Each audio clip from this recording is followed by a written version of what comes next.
Deuteronômio 7:9 nos lembra: saibam, portanto, que o Senhor, o seu Deus, é Deus. Ele é o Deus fiel, que mantém a aliança e a bondade por 1000 gerações daqueles que o amam e guardam os seus mandamentos. A leitura pura e simples desse texto pode nos gerar alguma confusão, porque temos aqui a palavra Senhor, a palavra Deus, repetida 3 vezes. Vamos entender então. Saibam, portanto, que o Senhor, isto é, saibam, portanto, que Iavé, ou Jeová, então a primeira palavra Senhor aqui é Iavé. O seu Deus, aqui é Elohim, é Deus, Elohim. Ele é o El fiel. Então, eu vou ler como se fosse aqui no hebraico as palavras para Deus. Saibam, portanto, que Iavé, o seu Elohim, é Elohim. Ele é o El fiel, que mantém a aliança e a bondade por 1000 gerações daqueles que o amam e guardam os seus mandamentos. Primeiramente, então, o autor está chamando aqui a atenção nossa para que este Deus, o Deus a quem o povo de Israel servia, o Deus a quem Jesus Cristo amava, o Deus a quem nós adoramos, é um Deus Iavé, um Deus único.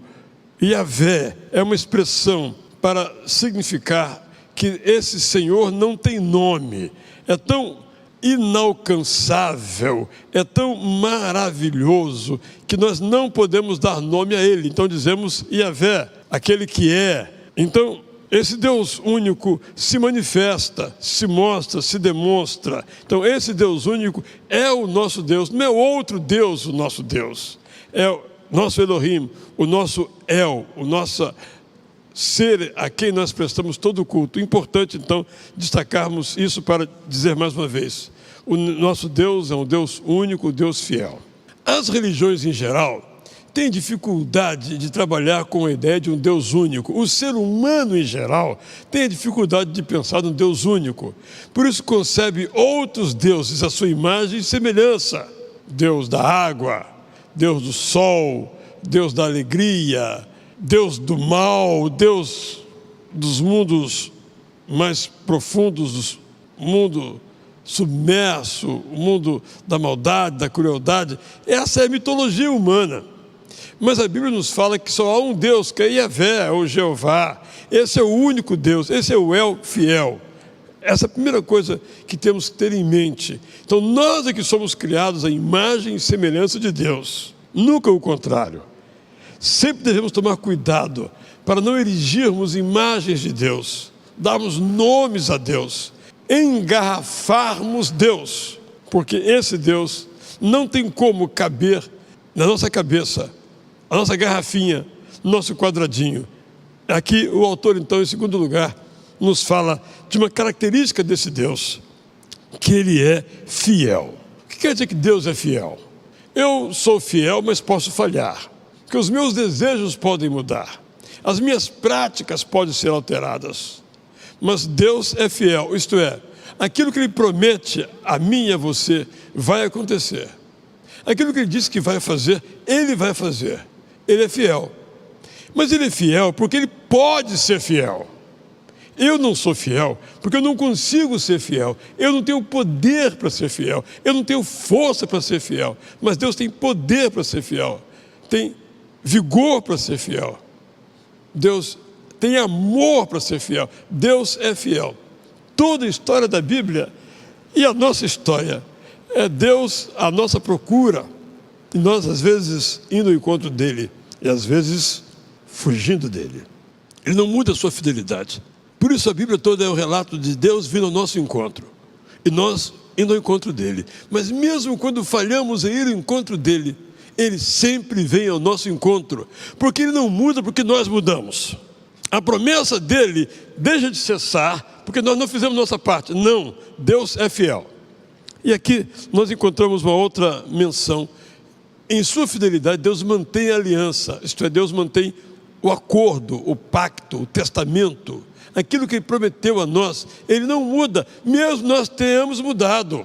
E aqui vem por último essa afirmação magnífica: Ele é aquele que mantém a bondade dele, a graça dele, a misericórdia dele, por 1000 gerações. Dá para entender que são 1000 gerações? Não dá para entender. Aqui o texto não está colocando, na verdade, um número, mas colocando uma ordem de grandeza impossível de ser alcançada. É a perder de vista. Não dá para imaginar esse tempo. É para sempre. 1000 gerações aqui quer dizer para sempre. Eternamente Deus é bondoso para conosco. O que Ele espera de mim e espera de você? Ele espera que nós o amemos. Ele espera que nós guardemos os seus mandamentos. Mas nós devemos amar a Deus porque Ele deve ficar todo contentinho, todo felizinho, todo sorridentezinho, como acontece com a gente aqui? Não. Eu e o Jadson aqui, você e eu, nós queremos a aprovação dos homens, mas Deus não precisa dessa aprovação. Porque Ele é completo, Ele é perfeito. Mas como nós amamos a Deus, nós colocamos Deus em primeiro lugar. E quando colocamos Deus em primeiro lugar, nós colocamos a fidelidade e a bondade em primeiro lugar em nossas vidas. Nós imitamos a Deus. Nós queremos ser para os outros como Deus é para conosco. Essa é a razão deste amor. E quem ama Deus guarda os seus mandamentos, guarda os princípios que nos apresenta, guarda os estatutos que nos oferece na palavra dele. De novo, eu sempre repito isso, porque nós sempre falamos nesse ponto. Se a criança soubesse que o seu pai o está acordando e para o bem dela, ela acordaria logo. Se nós soubéssemos que os mandamentos de Deus são para o nosso bem, nós os seguiríamos de pronto. Mas parece que achamos que os mandamentos de Deus são para o bem de Deus. Ele é fiel, imutável. Os mandamentos de Deus, quando nós os cumprimos, são para o nosso bem, para o seu bem, para o meu bem. Deus é assim. Ele faz conosco isto. Quando nós o louvamos, não alteramos o que Ele é, mas mudamos o que nós somos. Quando nós obedecemos, não alteramos quem Deus é, mas vivemos uma vida que vale a pena. Saibam, portanto, que Yahvé, o seu Elohim, é Elohim.